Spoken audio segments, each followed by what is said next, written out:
Our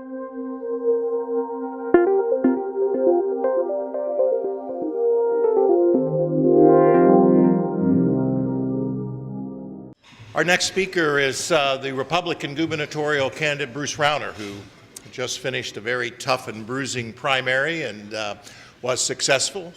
16 months ago, most of us would, unless you were involved in Chicago activities, known who Bruce Rauner was or is today, but we all know a lot about him. We saw a lot of him in the primary. We saw a lot of his ads and what he talks about. And Bruce, before I let you get up here today, we all heard you talk about those special interests in Springfield. Remember that there's a couple of very special interests in Springfield. And we look forward to listening to Bruce today, bringing a perspective from an outsider's standpoint, truly that.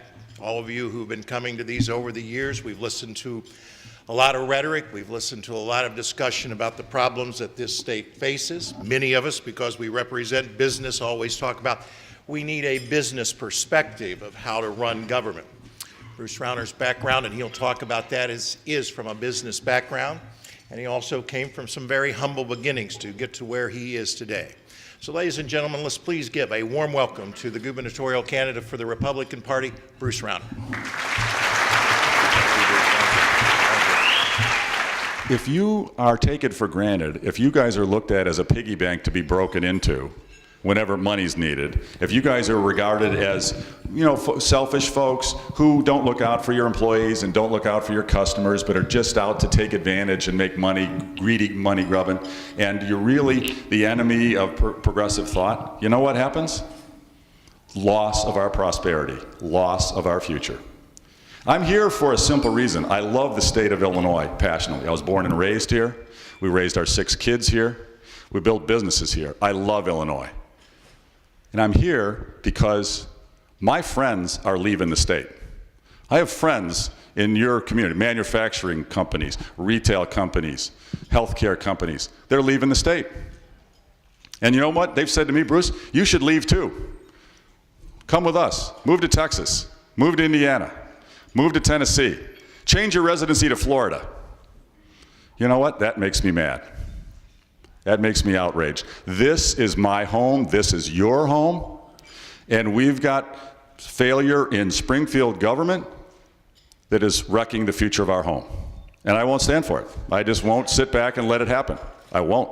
And I've lost my confidence that the career politicians here in Springfield will really look out for your interests and run the government for your benefit, rather than for the benefit of the big government special interests that make their money from the government. The interests that make their money from the government are the ones calling the shots in Springfield. They're taking your money and spending it on other things, and you don't have the money then to hire people. You don't have the money to invest and grow. And as long as that's true, nothing else matters. If we don't have a booming economy that's pro-business and pro-growth, nothing else matters. We can't afford education, we can't afford health care, we can't afford infrastructure, we can't afford anything else. Our politicians in here don't understand the business of government is to create a business environment that's pro-job creation. #1 priority. Nothing else more important than that.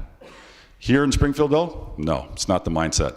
The government is here creating regulatory barriers, tax burdens, and a bureaucracy that's there to throw up roadblocks and barricades to your investment and your growth. They don't regard you guys as partners to the economic growth and prosperity of the state. They regard you guys as the enemy. I've sat there, I've talked with them. In fact, I've met with legislators who said to me, Bruce, we don't think business in Illinois is taxed enough. We don't think business in Illinois is regulated enough.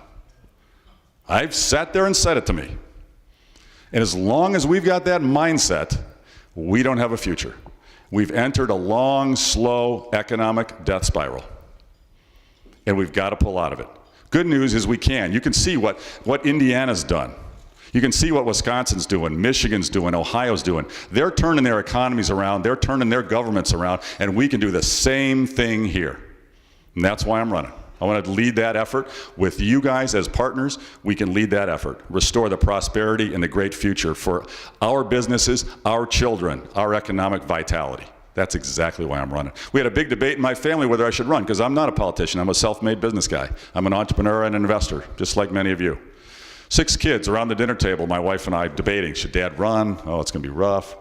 My youngest daughter says, Daddy, don't run for governor. I don't want you to go to jail. Is that a sad comment? When a 13-year-old girl knows that's what our governors do. We've had 4 out of the last 8. 4 out of 8 go to prison. I mean, come on. And we have higher unemployment rate than Michigan. Come on. It's ridiculous. We have every reason to be thriving, every reason to be kicking the tails of all the other states in the Midwest. We have the best people. We have the best location. We have the most fertile farms. We have the capital, the heart of America in Chicago. We used to have great infrastructure and great schools. We're defunding that. We're losing some of our competitive advantage. But we used to be the best at virtually everything, and we've lost our way. Our political leaders in Springfield are failing us. And I can't let it happen. I won't let it happen. I will not leave this state without a fight. I will not leave this state without a massive fight to turn around our economic prosperity. That's why I'm running for governor. I want to go to work for you. I want to go to work for you. I want you to hire me. I'm going to work for $1 a year. I don't need a salary. I'm not taking a pension. And I'm going to put together a great team. I want to put together the best team that's ever turned around a state government anywhere in America. I've got 3 of Mitch Daniels' folks working with our campaign. Mitch Daniels, I think, was the best governor in America when he turned around Indiana. He did an extraordinary job. But I've been studying with the governors in Michigan and in Wisconsin and in Florida and around the country with Mitch Daniels as my role model. We are going to steal their best people, steal their best ideas, and assemble talented folks who really know Medicaid, who really know pensions, who really know government operations. And I want to put folks in charge of the regulatory bodies in your industries who actually understand your industry and want to be your partner, your ally, to create an environment, knock down barricades so you're growing, you're thriving. You have every motivation to invest and hire the people of Illinois. That's what I want to deliver. I want to deliver 4 things for you and every voter and every working family in this state. More jobs. Number 1, more jobs in a pro-business booming economy. Number 2, an efficient, effective, transparent government that reduces the tax burden on all of us. Number 3, invest in education so education is world-class in Illinois, world-class in every school district, and bring back vocational training, job training, technical training back into our public high schools again because they've been taken out.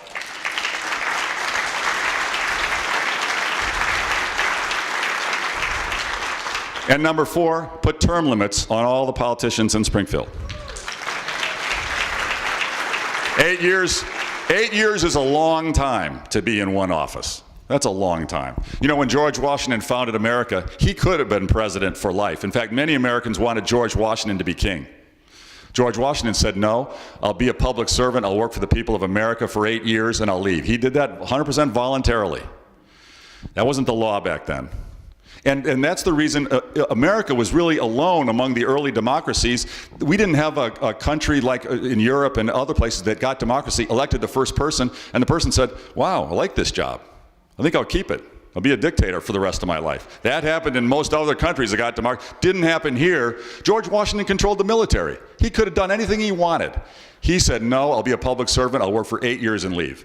We need that mindset in government. We need public servants to be our political leaders, not career politicians making money from their office. That's what we've got to do. And I've tried to get the legislature to vote for it. They're not getting there. So we're going to bring it to you and the voters of our state in a voter referendum. We decided to take it to you guys directly so the legislature can't block it. And we needed to collect 298,000 signatures by last Monday. Well, we collected 591,000 signatures, almost double what we needed. And you know what? We are going to get it on the ballot, and they're already suing to block it. Because you know what? The system here doesn't, the folks who like the status quo don't like term limits. They don't like, but you know what? We're going to get it on the ballot. We're going to overcome the lawsuit, and then you can decide, and the voters in Illinois can decide whether you want term limits here in Springfield. My wife, my running mate and I, Evelyn Sanguinetti, we're going to term limit ourselves at 8 years. We'll do that voluntarily. I'll push again, as I did last month, to get a bill passed in the legislature so all future governors, attorney generals, lieutenant governors are capped at 8 years.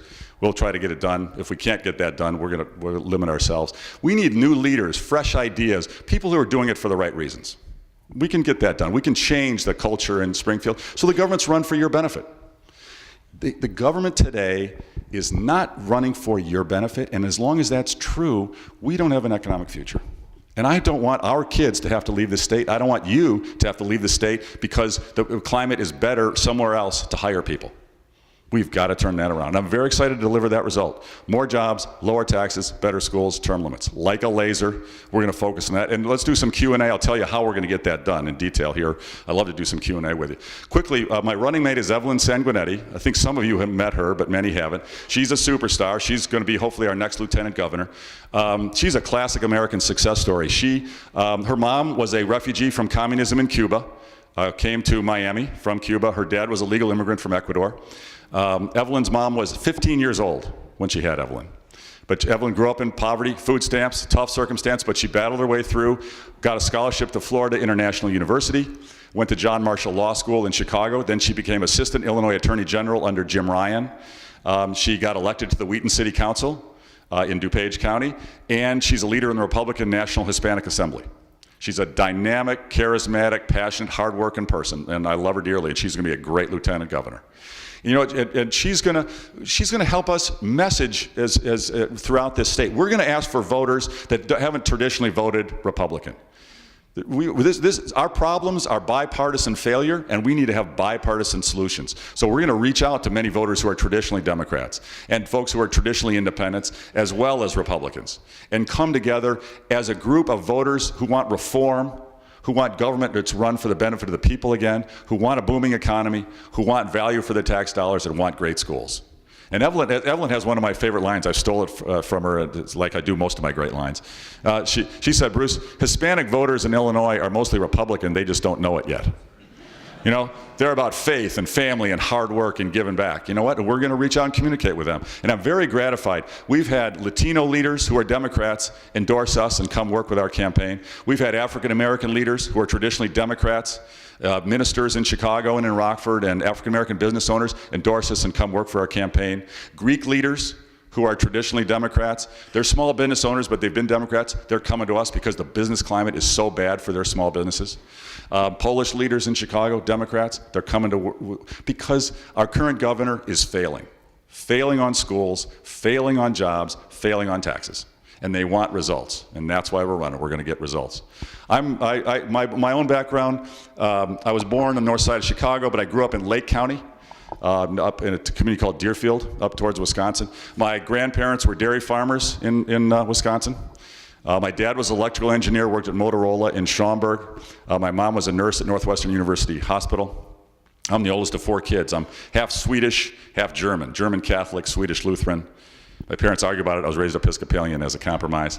My best friend growing up was my grandfather. My mom's family came from Scandinavia. My grandparents didn't speak English all that well. They lived in a little double white trailer outside of Whitewater, Wisconsin. My grandfather was a union guy, worked in the Hawthorne Melody Cottage cheese plant in Whitewater, but he had dairy cows and corn. I still raise some crops and have cattle myself. My aunt and uncle were ranchers out in Grand Junction, Colorado. But that's not my main business. My main business is the investment business. I'm an outdoorsman. I'm a hunter. I'm a gun owner. Actually looking forward to moving here to Springfield. I'm going to be. This is a novel idea. My wife and I are actually going to live in the governor's residence, and you know what? For lots of reasons, both to get things done with the legislature, but also the hunting and fishing and the Harley riding is way better in the center of the state than it is up in the Northeast anyway. But you know what? I'm a workaholic. I work my way through school. One of the reasons I love campaigning is it's hard work. My days start early and they end late, and I love that. 6.5 days a week. I've loved every minute of it. The people of this state are great, and I've loved meeting them, and I've loved getting our message out. But I worked my way through school. I worked at McDonald's. I parked cars. I flipped burgers. You know what? Anything to make a buck. I was a busboy. I was a waiter. In college, I was a short order cook at early in the morning, and for a few years, I was a radio newsman. I have a voice for radio. Although my friends have seen my political ads say, Bruce, you do have a great voice for radio, but you have a face for radio too. Stay off of television. And I say, no, we're going to get our ads out there. When I got out of school, I met 2 executives at the First National Bank of Chicago, and they were leaving the bank to start a venture capital firm. I joined them right out of school. I was employee number 5, a little startup company. I was there for 32 years. I became a partner after 2 years in 1983, and I became managing partner of the firm in 1987 at the age of 31 years old. And we built that firm into one of the most successful investment companies in America. We helped finance the growth of dozens of successful businesses. But one of the things I'm proudest of is we managed state pension money. And we also managed university endowments. So I'm very proud of the fact I've been working my entire career. I've worked for teachers, State troopers, government employees, university professors, and university students and their parents. And you know what? We did a terrific job for our investors. We managed money for the Illinois pensions, Wisconsin, Minnesota, New York, Massachusetts, Washington, I think close to 2 dozen states. And we did well over double the stock market returns over a 32-year period. We saved taxpayers hundreds of millions of dollars, and we made a better retirement for teachers and government workers and state troopers. And I'm very proud of that fact. Business is all about solving problems and getting things done. And this is what our politicians are not doing.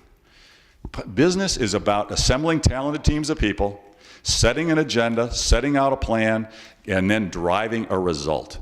And you know in business, to be a leader, you take on the responsibility, you shoulder the blame and the criticism, but you give credit out to the team. Always, everything's done by a team. Think about politicians.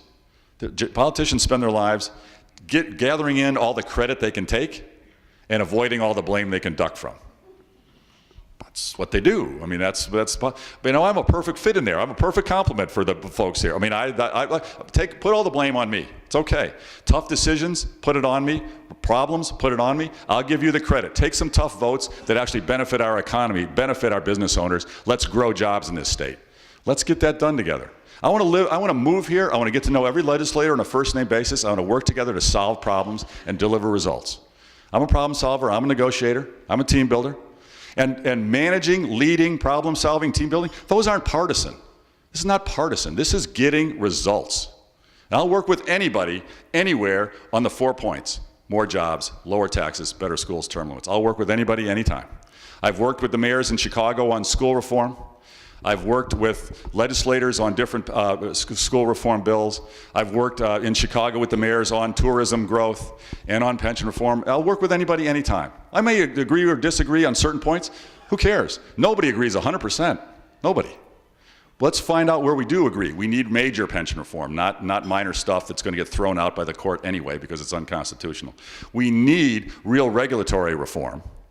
We need real outstanding schools. We should have the best schools in America here in Illinois. Best education system in America. That should be the top priority whenever we spend a taxpayer dollar. Top priority. That followed by infrastructure, so we've got a world-class base to build our economy from. We can get that done. We absolutely get it done. So I'm honored and excited to go to work for you. I've been studying with Mitch and the best governors. We've got a plan. We've got a vision. We've gotten a lot of support around the state. And I want to take what I've learned. You know, my wife and I have dedicated our lives to education reform. I want to take what I've learned in education and learned about businesses, building businesses and running organizations. What I've learned as my wife and I have gotten very involved in the community, especially around Chicago, but everywhere in Illinois. We built health clinics. We built the YMCA. My wife and I built the Red Cross. We give back. You know, the role model for me in my life is my grandfather. He didn't speak much English, didn't have much money, but he inspired me. Even when he didn't have a couple dollars to put in the collection plate on Sunday morning, he would put a couple dollars in the collection plate. You know what he said to me? He said 3 things that have guided my life. He said, Bruce, whatever you do, work your tail off and give it 100% your best. Doesn't matter so much what it is, just really, really give it your best, work your tail off. Number 2, dedicate yourself in your education. Go as far as you can in your schooling, because that's the key to your future. And number 3, give back in your community, because everybody needs some help. Find ways to give back. And that's what my wife and I have tried to do. My wife is the CEO of a not-for-profit that runs early childhood education programs for kids in poverty around Illinois and around America. And they have an extraordinary track record of success helping low-income students get ready for school, so when they get to first grade, they're ready to grow and thrive. And these kids and their single parents, who the organization coaches to how to be a parent and how to stay in school and get a degree and how to get a good job, the parent and the child do phenomenally well. And we've learned a lot of lessons about how to expand that program to help everyone in Illinois, everyone. I'm a big believer in the social services safety net. I think there are folks who deserve and need our support in the government. Folks who are vulnerable, weak, discriminated against, limited in their ability to have an income or to have a normal, healthy life. They deserve our help. And when we don't have a booming economy where you guys are growing and thriving, we can't afford to have a good social services safety net. And today in Illinois, we are shredding our social services safety net. Because we're so hostile to business, we don't have the money coming in to pay for it. How about if we get a booming economy and grow our way out of our problems. Would the politicians here think we can tax our way out of our problems? Let's be crystal clear. We cannot tax our way out of our problems. The key to our future is to grow our way out of our challenges. Growth. If we have a booming economy creating jobs and we have great schools, the other challenges we face get dealt with, they fall into line. Booming economy, pro-growth, great education system for everybody, our challenges get met over time. And we're going to deliver a result. I'm excited to go to work for it. I want you to hire me. I'll work for $1. I want to deliver results, but we got to be partners. Get engaged in the political process. I appreciate you letting me join you today. Thanks for caring. Thanks for wanting to listen. I need you. This is going to be a big team effort, and the business community needs to get a voice that's very aggressive, taking stances, taking positions, and supporting the folks out there who are battling for you. Otherwise, your voice does not get heard and you get taken for granted, which is what's been happening. That's one of the reasons we're in such deep yogurt here, is the business community. You know, and I understand there's a little reluctance sometimes with business owners. You know, I don't want to be partisan. I'll play both sides, or I don't want the powers that be to get mad at me and hurt me, or tax me, or regulate me. So I'll just, you know, let me hide. Hiding doesn't work. You can see where hiding's getting us. We can see what's happening when the business community is being taken for granted and pushed around. That's what's been happening. And as long as that's true, we don't have a future. So I want to go to work for you. I'll deliver results. Please get informed, involved, and engaged. Joinbruce.com is our website. Spread the word among your friends and family and fellow church members in your company. I'd love to come. Evelyn and I are on the road 7 days a week. I'd love to come, do town hall meetings, shake hands with your employees, get to know them, spread the word. I want to go to work for every small business owner, but every working family in our state. You know, there's a spin on me. They say, Bruce, you're anti-union or you're anti-worker or whatever. Pure baloney. Pure baloney. That's the spin of my political opponents. I'm running to help working families in this state. Working families in Illinois are suffering because you guys are suffering. And they're suffering because the special interest groups, and these are special interest groups, the folks that make their money from government, inside the government, when they're sitting across the table from a politician and saying, I'll take some taxpayer-funded dues and give that to you as campaign cash and give you 10,000 workers in your campaign paid for by taxpayers. I'll do all that to get you elected. Now let's negotiate our pensions and our pay scale and our free health care. How about let's have that negotiation? Hello? Hello? What's happening to all the rest of us who aren't in that loop? We're getting abused. And working families are suffering as a result of that conflict of interest and that closed loop. Carpenters, electricians, plumbers, truck drivers, farmers are suffering in this state because of that closed loop. I want to open up that loop, and I want to represent everybody else in the state who's not in that loop. I want to go to work for them. That's what we're going to do. And we're going to let the government run for your benefit and the benefit of every working family in the state. Thank you for your time. We'll look forward to going to work for you.